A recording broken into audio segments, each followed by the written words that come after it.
अगर मेहनत की जाए तो जिंदगी में ऐसा कुछ नहीं जिसे हासिल ना किया जा सके। मेहनत और थोड़ी लगन समझदारी से बड़ी बड़ी सफलता हासिल की जा सकती है। दुनिया में ऐसी बहुत से लोग हैं जिन्होंने मेहनत के दम पर अपनी किस्मत बदली। ऐसे लोगों की लिस्ट में एक नाम शामिल है, रेणुका आराध्या। नमस्कार, मेरा नाम हिमांशु गर्ग। आप देखना शुरू कर चुके हैं जनहित टाइम्स। एक समय ऐसा था जब रेणुका आराध्या गलियों में भीख मांगा करते थे, लेकिन समय ऐसा बदला कि आज वह 40 करोड़ रुपए की कंपनी के मालिक हैं। रेणुका की कंपनी में सैकड़ों लोग नौकरी करते हैं। ऐसे लोगों जो जिंदगी में नौकरी नहीं मिली या पैसों को लेकर परेशान है, उनके लिए रेणुका आराध्या ने एक मिसाल कायम की। बचपन में कठिन परिस्थितियों का सामना करते हुए आज रेणुका ने इतनी बड़ी सफलता हासिल की है। तो चलिए अब आपको बताता हूँ कैसे एक समय में भीख मांगने वाला ये शख्स करोड़पति बन गया। रेणुका आराध्या बेंगलुरु के पास स्थित एक छोटे से गांव के रहने वाले हैं। रेणुका का जन्म एक गरीब पुजारी परिवार में हुआ, जिनका बचपन बेहद गरीबी में गुजरा। घर की आर्थिक स्थिति इतनी बुरी थी कि रेणुका को पढ़ाई पूरी करने के लिए दूसरों के घर में नौकरी करनी पड़ती थी। इसी तरह से उन्होंने 10वीं तक की पढ़ाई पूरी की। इसके बाद वह पास के मंदिर में पुजारी के रूप में काम करने लगे।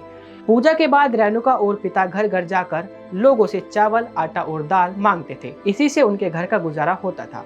पढ़ाई छूट जाने के बाद पिता ने उन्हें दूसरे के घर में घरेलू कामकाज के लिए लगवा दिया। रेणुका तब से घरों में जाकर झाड़ू पोछा और बर्तन धोने का काम करने लगी। 20 साल की उम्र में रेणुका ने शादी कर ली।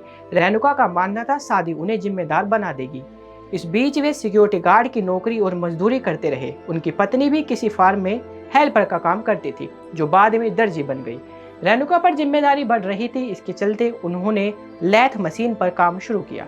फिर प्लास्टिक फैक्ट्री में काम किया। इसके बाद उन्होंने खुद का सूटकेस कवर का धंधा शुरू किया। इस धंधे में उन्हें 30,000 का नुकसान हो गया। ये नुकसान उन्हें फिर से सिक्योरिटी गार्ड की नौकरी पर ले आया।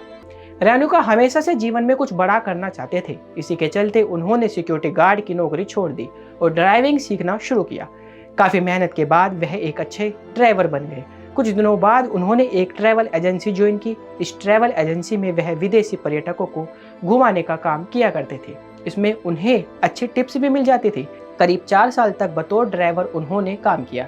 इसके बाद उन्होंने खुद की एक ट्रैवल कंपनी खोलने का विचार किया।